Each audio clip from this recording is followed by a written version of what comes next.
get into these chapters in Isaiah, it seems like when I teach this class that so often there's not enough time to cover some of the little details that help make things make sense, and sometimes it's helpful for you to know it as you're doing the reading. So for most days, we're going to do a little bit of these details in a video so that we have more time to hit on the most important things in class. So this is a good start to that, I hope. We're going to cover Isaiah 4 through 5. Most of this we'll cover in class, and including the Song of the Vineyard, we're going to cover in class. We'll talk about the meaning and what we should get from it and so on, and we'll kind of practice on some of these things together. But there are a few things that I wanted to go through and show you so that you could just have a feel for the poetry of Isaiah. Isaiah is very poetic. It's clear to see that as you read it, and we've talked about it already by now. But there's some things that you're never getting because you're reading it in English. And while we won't do this again and again, I think it's worth knowing and experiencing it a few times just to get the idea of how poetic he is. In many ways, he's like Elder Maxwell, we've already talked about, that he just uses symbols and alliteration and so on so amazingly well and plays on words. So let's just give a couple of examples. So verses 1 through 7 is the first Song of the Vineyard. There'll be more as we go along through Isaiah. But we're going to, as I said, we'll talk about the meaning of that in class, but I wanted to show you this. In verse 1, when he says, I will sing you a song, that's Asherah Shirat. So I'm just going to read this in the Hebrew, that first little part about sing a song of my beloved. Dodi is my beloved. Kerem is vineyard, and so on. So I'll just read this to you so you get an idea of the alliteration or the sound quality that he does that is so great. So, Asherah Shirath, Ladidi Dodi, Lakarmo Kerem, Na Ladidi Na Ladidi, Kerem Karen, Karen Ben Shamen. Right, so you get the idea that this isn't just a great, I guess, allegorical device, but for the Hebrew reader as he hears it, which is how most people would have experienced it. Not everyone's literate, so most of them are going to hear it read, but also for those who read it, it's got this kind of cadence, and it's got this alliteration and sound quality that really makes it amazing poetry. You'll get the same thing in another verse. This is what we call paranomasia, when you do a play on words that sound alike. So Isaiah is brilliant at this, where he talks about instead of judgment, there's oppression. Instead of righteousness, there's a cry of distress.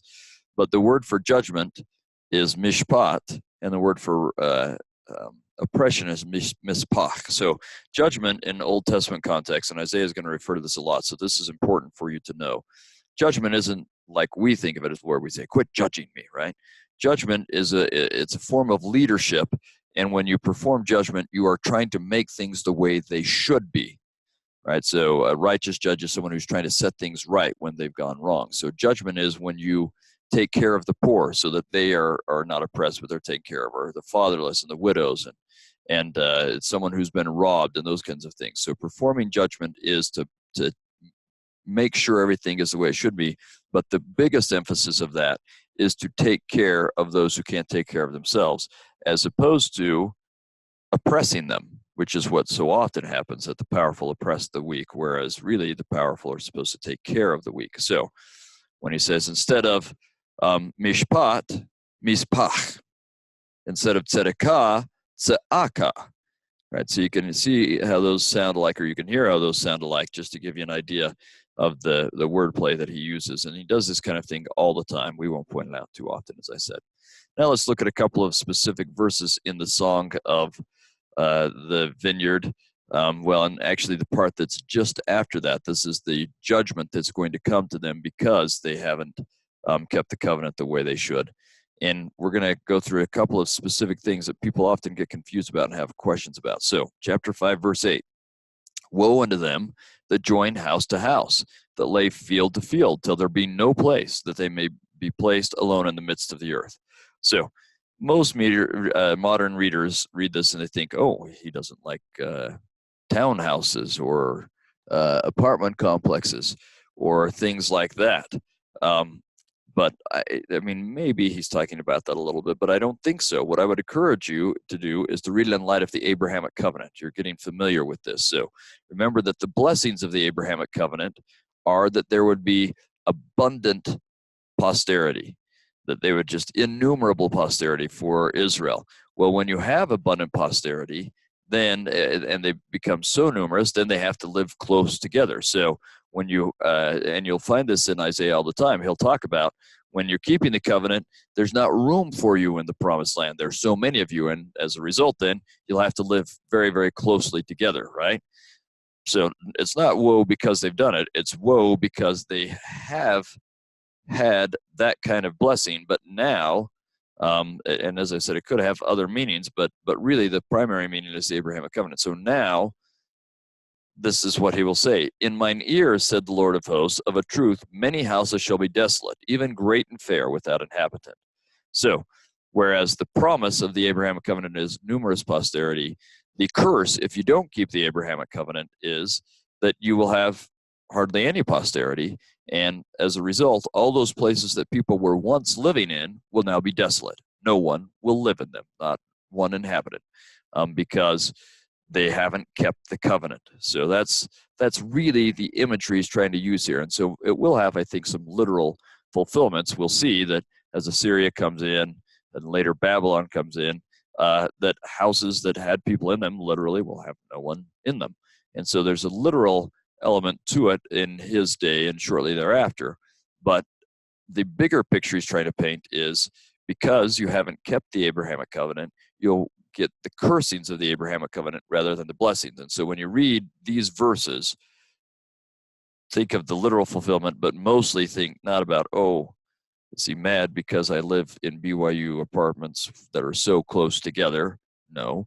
What he's saying is when you were blessed with the covenant, that was great. You had numerous posterity, but now you're cursed because you're not keeping the covenant, and the covenant's being reversed. So that's what he's meaning. He will go on with that in verse 10.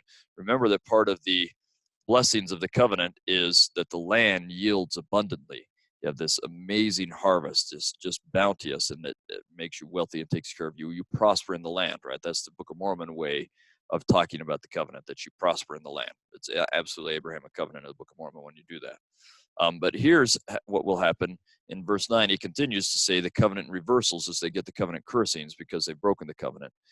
So we get him saying, yea, 10 acres of vineyard shall yield one bath, and the seed of an homer shall yield an ephah. Well, that doesn't make any sense to you unless you take the time to Google, and you could just Google and find out how much is a bath, how much is an ephah, how much would a vineyard normally yield. So let's go through it just so that you can see how to do this. But these are the kinds of things you can do on your own, actually, as you want to understand Isaiah. So here's a picture of a vineyard in southern Judah. This is next to the town of Lachish. We'll talk about Lachish as we go along. But anyway, this Lachish is just right up here, the hillside you can see, but the vineyard is right below it. Anyway, 10 acres of grapes is what he's talking about, right? And in modern times, so these are some of those vineyards or these vines right there in Lachish. Modern times, 10 acres of grapes, you can expect about 5 tons of wine.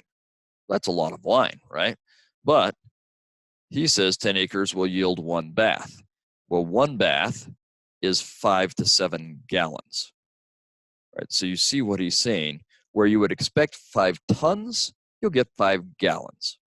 That's the opposite of the land yielding bounteously. This is what I would call chaos literature. The land is not yielding bounteously, it's yielding hardly anything, right? So those are grapes from that same area, as he tells them, basically, covenants being reversed. You're getting the covenantal cursings. Let's look at this stuff about seed, all right? So one seed of wheat, so here's a grain field in northern Israel, right there. One seed of wheat will usually yield a stalk, and a stalk will yield 40 kernels. So this is actually my excavation site in Egypt. Those are some of my workers there, but they still harvest it by hand the same way that they would have in the Bible. I mean, a little bit better tools. So just so you can get an idea of all those stalks, you see the sheaves with all the stalks together there. Well, one stalk would yield 40 kernels. That's today, it wouldn't be quite as much in biblical times. So for them, it would probably yield 10 to 20 kernels. And they grew mostly barley, but also some wheat. So this is from my excavation, actually. This is about 2,000-year-old wheat or barley. And so the kind of barley that they grew at that time didn't yield quite as much, but still from one seed of wheat, you can expect to get 10 to 20 seeds. That's how you say 10 to 20 is 10. It's a new word we just invented. But anyway, that's how you can get, that's what you can expect from a seed of wheat, is a 10 to 20 fold return. Sometimes actually you were getting, it may be that they were just getting a 6 to 10 fold return. All right, so that's important to keep in mind. And then think of the parable of the Savior, where he talks about wheat yielding 30, 60, 100 fold. Well, that's unheard of even in our day, right? 60 or 100 fold. But in their day, when you're getting maybe 6 to 20 return, depending on the kind of wheat or barley you're talking about, right, then that's really crazy. Anyway, so he's saying for a seed, the seed of a homer, you'll get an ephah. So you would expect for the seed, you'd get around, let's say around 10 times. That's kind of a decent average, around 10 times the yield. But in fact, an ephah is a tenth of a homer, or 10%. So what's happening is for planting, say, 100 seeds, you get 10 seeds that actually grow. So you can see you'll die if you do this. You're losing more than you're getting. You plant an entire field and you'll get a little teeny tiny bit back. So plant 10 bushels, you'll get 1 bushel that grows. You're going to starve if you do that, right? That won't work. So again, this is just a way of saying that the covenant has been reversed, and they're now getting the covenantal cursing. So keep that in mind as you do your reading, and that will allow us to talk about some other things in class. So